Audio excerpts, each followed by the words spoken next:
अर्जुन एक खोजी पत्रकार था जिसे पुरानी और सुनसान जगहों की कहानियां लिखने का शौक था। रोज की तरह एक दिन उसे एक गुमनाम चिट्ठी मिली जिसमें हिमाचल के एक छोटे से गांव रुद्र घाट की एक हवेली का जिक्र था। लोग कह रहे थे कि उस हवेली में एक ऐसी घड़ी है जो हर रात ठीक 3 बजे रुक जाती है और तब वहाँ वो होता है जो किसी ने सोचा न था। अर्जुन अपनी कार लेकर निकल पड़ा। गांव पहुंचते ही उसने देखा कि लोग खौफजदा थे। काका, ये नीलकंठ हवेली का रास्ता किधर है? जब उसने नीलकंठ हवेली का नाम लिया तो एक बुजुर्ग ने चेतावनी दी। बेटा, शहर से आए हो, शहर ही लौट जाओ। उस हवेली का रास्ता नक्शे पर तो है, पर किस्मत में नहीं। काका, मैं एक पत्रकार हूँ। खतरों से खेलना मेरा पेशा है। सुना है वहाँ की घड़ी 3 बजे रुक जाती है। घड़ी तो सिर्फ इशारा है बेटा। जब सुइयां ठहरती हैं तो रूहें चलना शुरू करती हैं। वहाँ वक्त थमा हुआ है, पर मौत चलती रहती है। इन्हीं डरावनी बातों ने तो मुझे यहाँ खींचा है। मैं एक खोजी पत्रकार हूँ काका, बिना सबूत के पीछे नहीं हटूंगा। अगर अपनी धड़कनें प्यारी हैं तो कदम पीछे मोड़ लो। सबूत की तलाश में अपनी पहचान मत खो दे माँ। शुक्रिया काका, अब मैं हवेली की ओर जा रहा हूँ। याद रखना, अगर वहाँ कोई पुकारे तो मुड़कर मत देखना।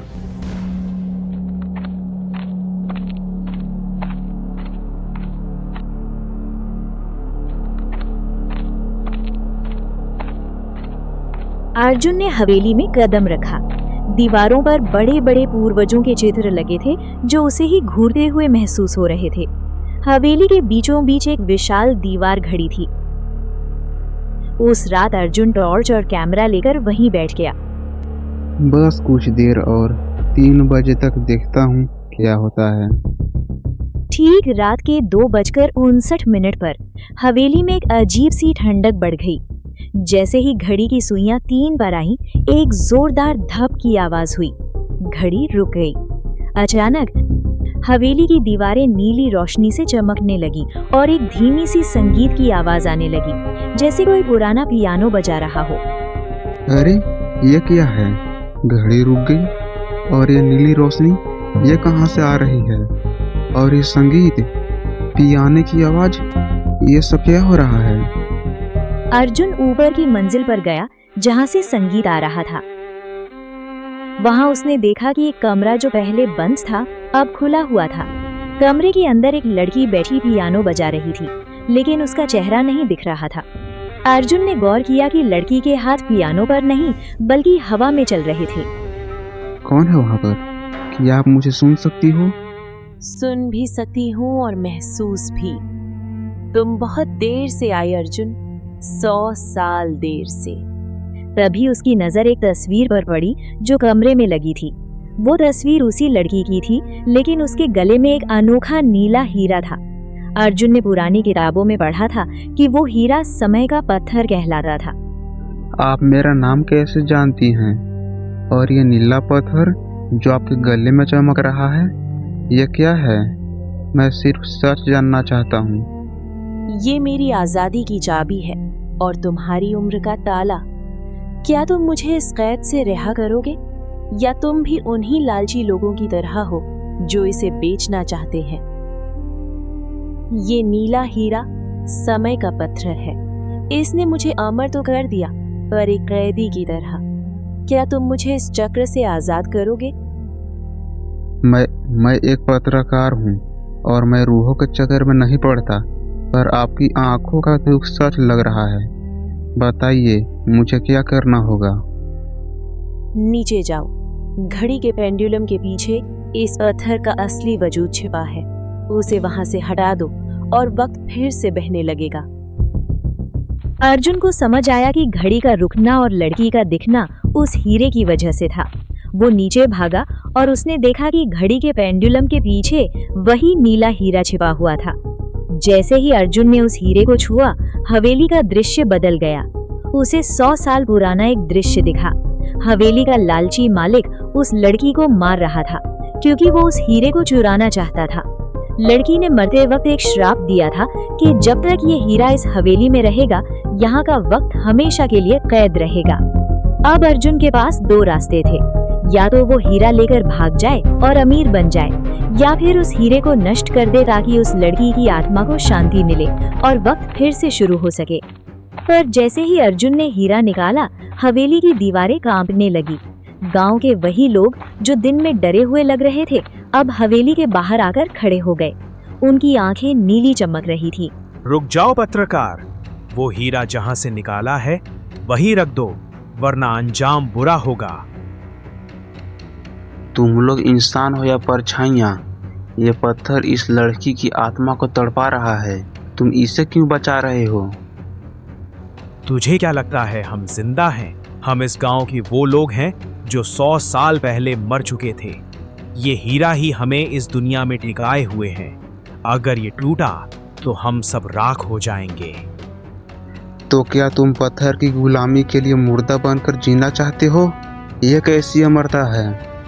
वो सब उस हीरे के गुलाम थे और उसे लेने के लिए आगे बढ़ रहे थे। बेटा, मौत का सन्नाटा इस पत्थर की गुलामी से ज्यादा डरावना है। वो हमें दे दो। अर्जुन ने बिना डरे हीरे को जमीन पर दे मारा। एक तेज धमाका हुआ और सब कुछ धुंधला हो गया। जब अर्जुन की आंख खुली तो वो हवेली के बाहर पड़ा था, पर वहाँ कोई हवेली थी ही नहीं। वहाँ सिर्फ एक पुराना खंडर था जो सदियों पुराना लग रहा था। उसने अपनी कलाई घड़ी देखी, वो चल रही थी।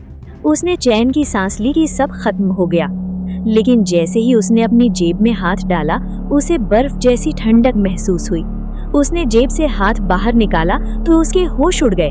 उसके हाथ में वही नीला हीरा था और उस पर खून से छोटे अक्षरों में लिखा था, खेल दोबारा शुरू हुआ। नहीं, यह नहीं हो सकता। मैंने तो उसे तोड़ दिया था। अर्जुन उस नीले हीरे को हाथ में पकड़े सुन्न खड़ा था। उसे समझ नहीं आ रहा था कि जब उसने हीरा तोड़ दिया था तो वो वापस उसकी जेब में कैसे आ गया। वो जल्दी से अपनी कार की तरफ भागा,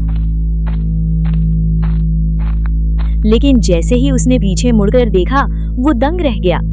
गांव के जो लोग रात में नीली आंखों के साथ हवेली घेरे खड़े थे, वे सब गायब थे।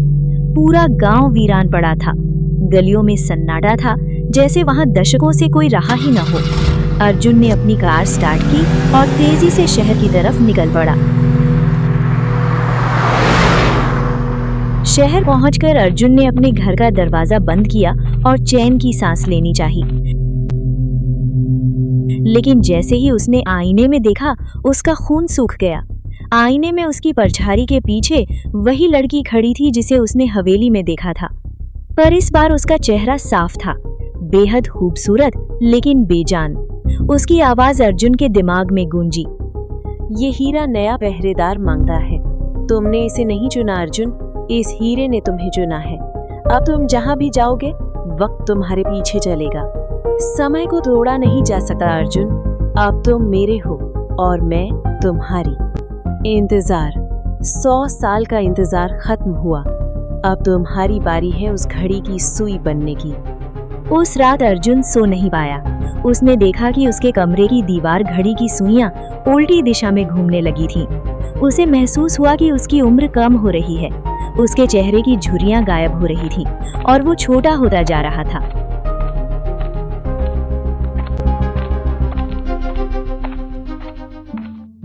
अर्जुन ने उस हीरे के बारे में रिसर्च शुरू की। उसे एक पुरानी तिब्बती पांडुलिपि मिली जिसमें लिखा था, नीला हीरा कोई पत्थर नहीं बल्कि एक समय पाथ्य है। ये अपने मालिक को अमर कर देता है, लेकिन उसकी कीमत ये होती है कि मालिक को दुनिया की नजरों से ओझल होकर उसी अंधेरी हवेली में रहना पड़ता है जहां से ये शुरू हुआ था। अर्जुन समझ गया कि वो धीरे धीरे गायब हो रहा है। लोग उसे भूलने लगे थे। उसके ऑफिस से फोन आना बंद हो गए। भाई साहब, आप कौन? यहाँ बिना अपॉइंटमेंट के आना मना है। सर, मैं अर्जुन, आपकी मुख्य इन्वेस्टिगेटिव टीम का हेड। आपको तो पता ही था कि मैं रुद्रघाट वाली स्टोरी कवर करने गया हूँ। वहाँ से कल ही वापस लौटा हूँ। रुद्रघाट? नक्शे पर ऐसा कोई गांव ही नहीं है और अर्जुन नाम का कोई बंदा यहाँ काम नहीं करता। गार्ड, इसे बाहर निकाले। और उसके मकान मालिक ने उसे पहचानने से इनकार कर दिया। नहीं, ये क्या हो रहा है मेरे साथ? मेरी पहचान छीनी जा रही है। मुझे कुछ करना होगा। अर्जुन को एहसास हुआ कि अगर उसने कुछ नहीं किया तो वो पूरी तरह वजूद से मिट जाएगा और सिर्फ उस हवेली की एक परछाई बनकर रह जाएगा।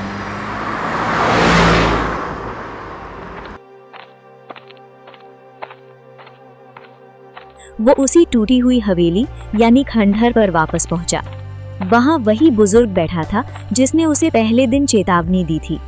आप कौन हैं और आपने मुझे चेतावनी क्यों दी थी? अगर आपको पता था कि मैं नहीं बचूंगा तो फिर आपने मुझे बताया क्यों नहीं? बुजुर्ग ने मुस्कुराते हुए कहा, क्योंकि मैं भी कभी अर्जुन ही था। 1925 में मैं भी यही कैमरा और यही जज्बा लेकर आया था। देखो मेरी घड़ी। अर्जुन ने देखा कि बुजुर्ग के हाथ में भी एक पुरानी घड़ी थी जो रुकी हुई थी। वो बुजुर्ग असल में 200 साल पुराना एक पत्रकार था जो अर्जुन की तरह ही यहाँ आया था। मैंने कहा था ना बेटा, यहाँ से कोई वापस नहीं जाता। अब तुम भी हमारी तरह इस हीरे के पहरेदार हो। 200 साल? तो क्या अब और कोई रास्ता नहीं है? रास्ता एक ही है, हीरे को उसकी जड़ तक पहुंचाना। वो बावड़ी जो जीवन और मृत्यु के बीच का द्वार है। पर याद रखना, हीरा छोड़ते ही तुम इस जादुई दुनिया के लिए मर जाओगे। अर्जुन ने ठान लिया कि वो इस चक्र को तोड़ेगा। उसने देखा कि हवेली के खंडहर के नीचे एक गहरी बावड़ी थी जिसका पानी बिल्कुल नीला था। वही उस हीरे की असली जगह थी। जैसे ही अर्जुन बावड़ी की ओर बढ़ा, गांव के नीली आंखों वाले साए उसे रोकने के लिए हवा में तैरने लगे। ठंड इतनी बढ़ गई कि अर्जुन के हाथ जमने लगे। लड़की की रूह उसके सामने आई और चिल्लाई, इसे मत फेंको। अगर तुमने इसे फेंका तो तुम कभी मशहूर नहीं हो पाओगे। तुम्हारी कोई याद बाकी नहीं रहेगी। मुझे मशहूरी नहीं, अपनी रूह की आज़ादी चाहिए। गुलामी की अमरता से बेहतर तो सच की मौत है। बस बहुत हो चुका, अब खत्म करो यह खेल। उसने अपनी पूरी ताकत लगाकर नीले हीरे को उस जादुई बावड़ी के गहरे पानी में फेंक दिया।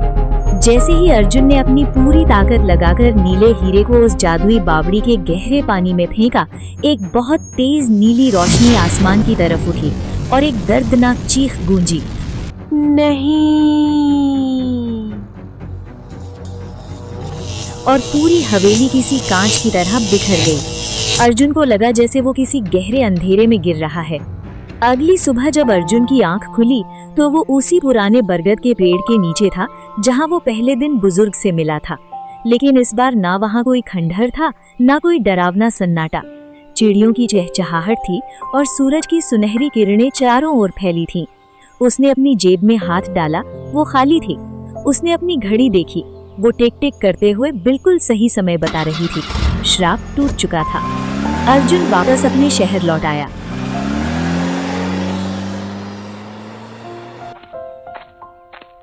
उसने रुद्रघाट के उस रहस्य, उस नीले हीरे और समय के चक्र के अपने अनुभव को एक किताब की शक्ल दी जिसका नाम रखा खामोश दीवारें और नीला साया। ये कहानी रातों रात पूरी दुनिया में मशहूर हो गई। लोग ये सोचकर दंग थे कि क्या वाकई कोई चीज समय को रोक सकती है। अर्जुन जी, आपकी किताब खामोश दीवारें ने सबको हिला दिया है।